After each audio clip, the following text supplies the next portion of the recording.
यह फोटो अकेले ही काफी है पूरी अमरी एस्टैब्लिशमेंट और उनके रणनीतिकारों को हिला देने के लिए, क्योंकि इसमें आप देख सकते हैं अब से कुछ ही देर पहले भारत के NSA अजीत डोभाल जो चीन के दौरे पर हैं, वो चीन के विदेश मंत्री वांग ही के साथ एक हिस्टोरिक बैठक कर चुके हैं। और इस बैठक के बाद ये लगभग अब तय होता दिख रहा है कि भारत फाइनली चीन और रूस की जो रिक्वेस्ट रही है पिछले कई सालों से कि RIC को रिवाइव करो, उसे अब एक्सेप्ट कर रहा है। भारत अब रूस चीन के साथ मिलकर RIC जो ग्रुप है, यानी कि जो कि रूस भारत और चीन से मिलकर बना है, इसे फिर से रिवाइव करने जा रहा है।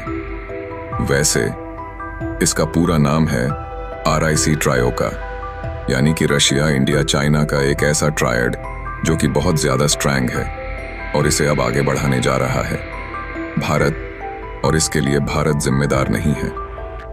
इससे पहले कि अमेरिकी रणनीतिकार आकर कहें कि भारत यह क्या कर रहा है, इससे रिलेशनशिप खराब हो जाएगा। अमेरिका के साथ नहीं, यह भारत नहीं कर रहा है, यह अमेरिका और डोनाल्ड ट्रंप भारत से करवा रहे हैं, मजबूर कर रहे हैं हमें रूस और चीन की तरफ जाने के लिए। और देखिए, सिर्फ RIC नहीं, यह बैठक वैसे भी हिस्टोरिकल है, क्योंकि जो गलवान घाटी का क्लैश हुआ था ना, तब से लेकर अब तक अगर आप देखें तो ये एक बहुत बड़ी हाई लेवल की मीटिंग है। इससे पहले इतनी कोई कंस्ट्रक्टिव मीटिंग नहीं हुई थी दोनों देशों के प्रतिनिधियों के बीच में। हाँ, वह बात अलग है कि एक बार PM मोदी शी जिनपिंग से मिले जरूर थे ब्रिक्स की समिट में, लेकिन वह सिर्फ हाय हेलो तक सीमित था, उसमें कोई रणनीतिक चर्चा नहीं हुई थी। दोनों देशों की यहाँ पर प्रॉपर स्ट्रेटजी यहाँ पर डेवलप की जा रही है, क्योंकि अब देखिए जो अमेरिका करने जा रहा है ना फ्यूचर में, वह साफ दिख रहा है कि वो अपनी अर्थव्यवस्था को मजबूत बनाने के लिए दुनिया की किसी भी देश की अर्थव्यवस्था को गिराने से भी पीछे नहीं हटेगा। इसीलिए दोनों देश फिलहाल डोनाल्ड ट्रंप की जो आर्थिक नीति है उसके खिलाफ एकजुट हो रहे हैं। क्योंकि देखिए, ट्रंप चाहे कितने भी ट्रेड और रिस्ट्रिक्शन लगा ले, कितने भी प्रतिबंध लगा लें, एक चीज से कोई इनकार नहीं कर सकता कि भारत और चीन दोनों की अगर आप पॉपुलेशन जोड़ दें तो करीबन 3 अरब बैठती है, यानी कि दुनिया की आबादी का लगभग 40%।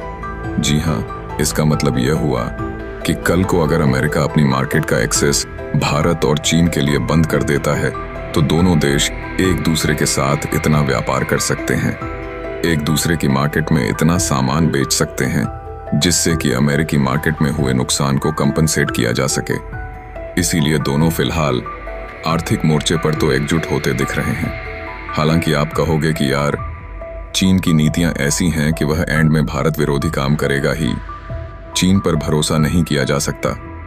बात आपकी बिल्कुल सही है, भारत आज भी चीन को अपना नंबर 1 दुश्मन मानता है, लेकिन डोनाल्ड ट्रंप को फिलहाल शॉर्ट टर्म में काउंटर करने के लिए, डराने के लिए जरूरी है कि उसे दिखाया जाए कि अगर ज्यादा भारत विरोधी कदम उठाए तो भारत चीन और रूस के साथ मिलकर एक ऐसा ट्रायड फॉर्म कर लेगा जिससे अमेरिका टक्कर नहीं ले पाएगा। सबसे खास बात, पिछले कुछ महीनों में अमेरिकी अधिकारी और जो अमेरिका का डीप स्टेट है उसका दिमाग खराब हो गया था।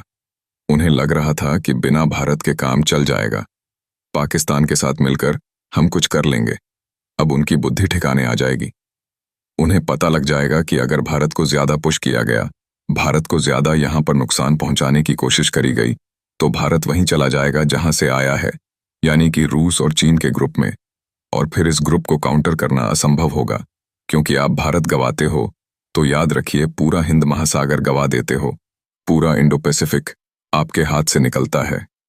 इंडो पैसिफिक छोड़िए, पूरे एशिया में आपके हाथ में कुछ नहीं बचेगा। इसीलिए यह सिर्फ शॉर्ट टर्म के लिए भारत ने किया है, ताकि अमेरिका और डोनाल्ड ट्रंप प्रशासन को एक कड़ा संदेश दे सकें। उन्हें मुंह तोड़ जवाब हम दे पाएं RIC के जरिए, और आने वाले समय में ऐसे ही कुछ एग्रीमेंट होते भी देख सकते हैं अब भारत और चीन के बीच में।